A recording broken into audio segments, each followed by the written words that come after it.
एक बार की बात है। पहाड़ी के नीचे बसे एक छोटे से गांव में एक जवान लड़का रहता था। वह लड़का उस पूरे गांव में अपने आलस्य और काम चोरी के लिए प्रसिद्ध था। सभी गांववासी उसे आलसी कहकर ही पुकारते थे, क्योंकि वह पूरे दिन एक पेड़ के नीचे पड़ा रहता, झपकियां लेता और अपने भविष्य के बारे में अच्छे अच्छे सपने देखता। उसके दिन ऐसे ही आलस्य में गुजर रहे थे। लेकिन एक दिन उस गांव में एक बौद्ध भिक्षु पधारे, जो कि अगले 3 दिनों तक उसी गांव में ठहरने वाले थे।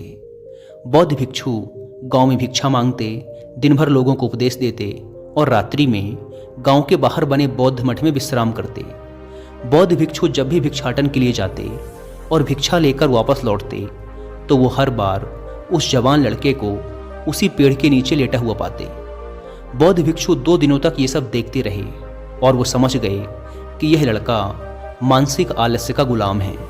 तीसरे दिन जब बौद्ध भिक्षु भिक्षा लेकर वापस लौट रहे थे, तो वह उस लड़के के पास गए, जो कि अभी भी उसी पेड़ के नीचे लेटा हुआ था। भिक्षु ने लड़के से कहा, बेटे, मेरे पास तुम्हारे लिए एक काम है। मैं चाहता हूँ कि तुम उस पहाड़ी की चोटी तक जाओ और वहाँ से मेरे लिए एक पंख लेकर आओ। लड़के ने लेटे लेटे ही अपना सिर पहाड़ी की तरफ घुमाया और उसकी सबसे ऊंची चोटी तक अपनी नज़र दौड़ाई। उसके बाद उसने बौद्ध भिक्षु की तरफ देखा और उपहास उड़ाते हुए कहा, यह असंभव है, मैं उस पहाड़ी के शिखर तक नहीं जा सकता, मैं बहुत आलसी हूँ। बौद्ध भिक्षु ने मुस्कुराते हुए कहा, अरे, लेकिन मुझे जिस पंख की तलाश है वो इस पहाड़ी के शिखर पर भी नहीं मिलेगा। वो तो इस पहाड़ी के दूसरी तरफ एक गुफा के अंदर मिलेगा, जिसके लिए इस पहाड़ी के शिखर तक चढ़कर दूसरी तरफ नीचे उतरना होगा। लेकिन वह कोई साधारण पंख नहीं है। ऐसा पंख तुमने आज तक नहीं देखा होगा। वो एक बहुत ही दुर्लभ लेकिन सुंदर पंख है, जो अपनी रोशनी बिखेरता है। भिक्षु की इन बातों से उस लड़के के अंदर उत्सुकता जागी। उसने आज से पहले ऐसे किसी पंख के बारे में कभी नहीं सुना था और ऐसे रोमांचक सफ़र के बारे में सोचकर वह अंदर से उत्साहित हो उठा। इसीलिए उसने भिक्षु की चुनौती को स्वीकार करने का निश्चय किया और वह पहाड़ी की तरफ चल पड़ा। लेकिन चढ़ाई बहुत लंबी और कठिन थी। जल्द ही लड़के का शरीर थकने लगा, सांस फूलने लगी और शरीर से काफ़ी पसीना बहने लगा।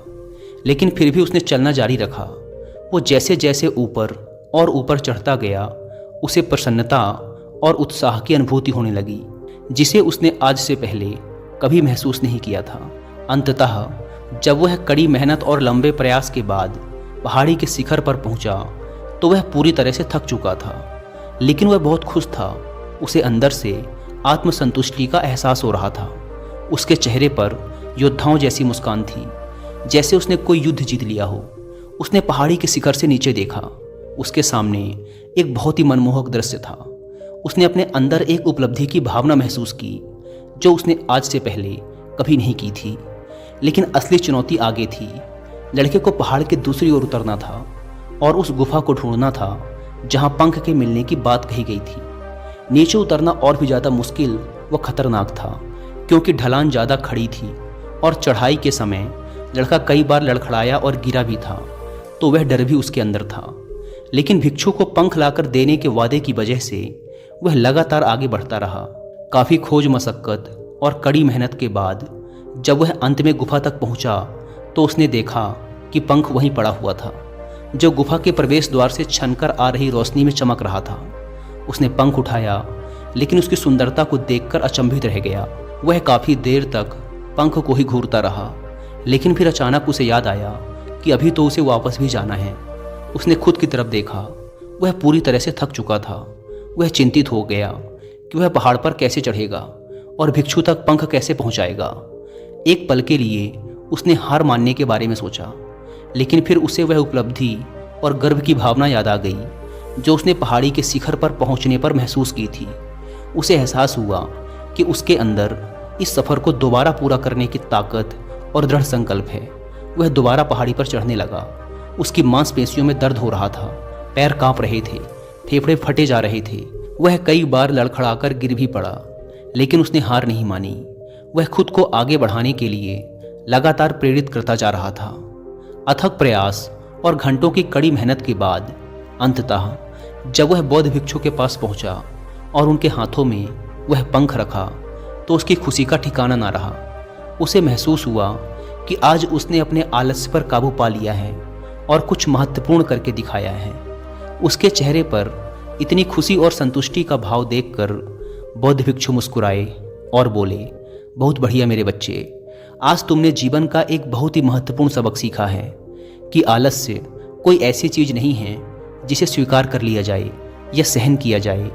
आलस्य एक चुनौती है जिसे दूर करना होगा। यह एक बाधा है जिसे पार करना होगा और आलस्य को खत्म करने के लिए तुम्हें अपना पहला कदम उठाना ही पड़ेगा। अपने लक्ष्य की ओर चलना ही पड़ेगा और तब तक चलते रहना पड़ेगा जब तक तुम अपनी मंजिल को हासिल नहीं कर लेते। लड़के ने भिक्षु के शब्दों की गहराई और उसके महत्व को समझते हुए हाँ में अपना सिर हिला दिया। आज उसे एहसास हुआ कि वह हमेशा से ही बड़ी और महान चीज़ों को करने में सक्षम था, लेकिन उसके आलस्य ने उसे रोक रखा था।